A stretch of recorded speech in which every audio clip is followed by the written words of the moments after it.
देश में लड़कियों के लिए अधिक समर्थन, उनके अधिकारों के प्रति जागरूकता और उनके उन्नत भविष्य के साथ साथ पुरुष प्रधान समाज में उन्हें बराबरी का दर्जा देने के लिए 24 जनवरी को राष्ट्रीय बालिका दिवस मनाया जाता है। इसे मनाने का मुख्य उद्देश्य लड़कियों के बारे में व्याप्त भ्रांतियां दूर करना, समाज में जागरूकता फैलाना और लोगों को कन्या भ्रूण हत्या के प्रतिकूल प्रभावों को बताना है। बालिका के साथ भेदभाव एक बड़ी समस्या है जो कई क्षेत्रों में फैली है। शिक्षा में असमानता, पोषण, कानूनी अधिकार, चिकित्सीय देखरेख, सुरक्षा, सम्मान, बाल विवाह आदि में बालिका को असमानता का शिकार होना पड़ता है।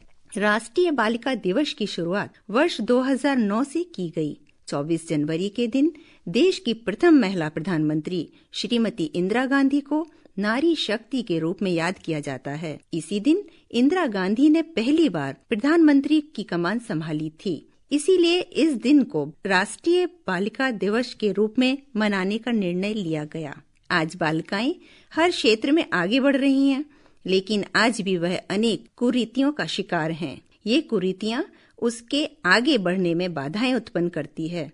पढ़े लिखे लोग और जागरूक समाज भी इस समस्या से अछूता नहीं है। आज हजारों लड़कियों को जन्म लेने के पहले ही मार दिया जाता है। भारत में 20 से 24 साल की शादीशुदा औरतों में से 44.5% औरतें ऐसी हैं जिनकी शादियां 18 साल से पहले हुई हैं। इन 20 से 24 साल की शादीशुदा औरतों में से 22% औरतें ऐसी हैं जो 18 साल के पहले मां बनी हैं। इन कम उम्र की लड़कियों से 73% बच्चे पैदा हुए हैं। इन बच्चों में 67% कुपोषण का शिकार हैं। लड़कियों के लिए ये बहुत जरूरी है कि वो सशक्त, सुरक्षित और बेहतर माहौल प्राप्त करें। उन्हें जीवन की हर सच्चाई और कानूनी अधिकारों से अवगत होना चाहिए। उन्हें इसकी जानकारी होनी चाहिए कि उनके पास अच्छी शिक्षा, बेहतर पोषण और स्वास्थ्य देखभाल का अधिकार है। जीवन में अपने उचित अधिकार और सभी चुनौतियों का सामना करने के लिए उन्हें बहुत अच्छे से कानून सहित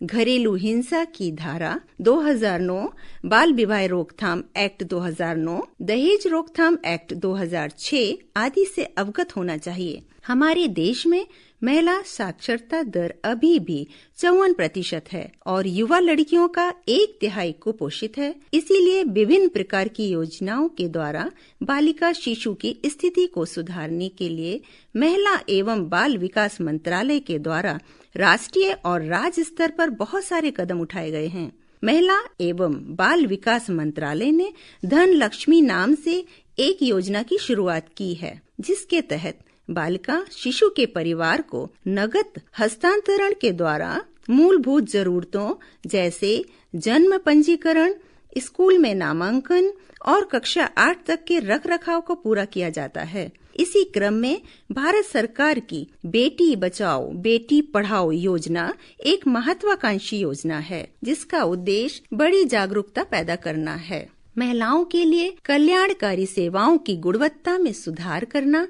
और उनकी मदद करना। इसी प्रकार किशोर स्वास्थ्य कार्यक्रम को स्वास्थ्य और परिवार कल्याण मंत्रालय भारत सरकार की सहायता से लागू किया गया है। यह किशोर प्रजनन और यौन स्वास्थ्य कार्यक्रमों के माध्यम से किशोरों को सेवाएं तथा मासिक धर्म के दौरान स्वच्छता प्रोत्साहित करने के लिए साप्ताहिक आयरन और फॉलिक एसिड अनुपूरक कार्यक्रम एवं योजना प्रदान करता है। इसी प्रकार CBSE छात्रवृत्ति योजना, सुकन्या समृद्धि योजना, मुख्यमंत्री राजश्री योजना, मुख्यमंत्री कन्या सुरक्षा योजना, मुख्यमंत्री लाडली योजना बेटियों को सशक्त बनाने की दिशा में उठाए गए कदम हैं। बालिका शिशु की स्थिति को बेहतर बनाने के लिए विभिन्न घोषणाओं के द्वारा सरकार ने तमाम कदम उठाए हैं। गर्भावस्था में अस्पतालों में लिंग सेक्स पता करने को सरकार द्वारा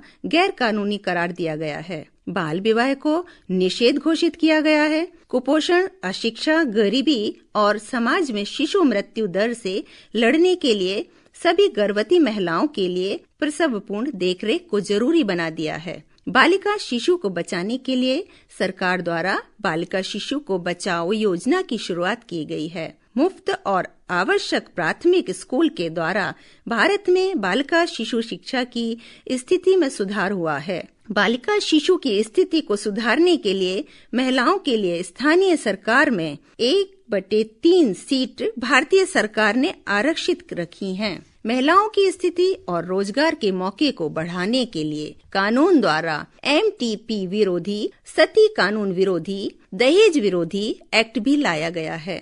स्कूली बच्चों को यूनिफॉर्म, दोपहर का खाना, शैक्षणिक वस्तुएं भी दी जा रही हैं। स्कूलों को उन्नत बनाने और शिक्षकों की शिक्षा के लिए ऑपरेशन ब्लैक बोर्ड सहित दूसरे कार्यक्रम आयोजित किए गए हैं। ग्रामीण इलाकों की लड़कियों के लिए बेहतर जीवन बनाने के लिए मुख्य नीति के रूप में सरकार द्वारा स्वयं सहायता समूह को आरंभ किया गया है। इन सरकारी प्रयासों के अलावा समाज को भी अपनी सोच में परिवर्तन लाना होगा। इसके लिए हर घर में बालिकाओं की सेहत, पोषण व पढ़ाई जैसी चीजों पर ध्यान दिए जाने की जरूरत है, ताकि बड़ी होकर वे शारीरिक, आर्थिक, मानसिक व भावनात्मक रूप से आत्मनिर्भर व सक्षम बन सकें। बालिकाओं को घरेलू हिंसा, बाल विवाह व दहेज जैसी चीजों के बारे में सचेत करना चाहिए। उन्हें अपने अधिकारों के प्रति भी जागरूक बनाया जाना चाहिए। हाल में लागू हुई सबला योजना किशोरियों के सशक्तिकरण के लिए समर्पित है।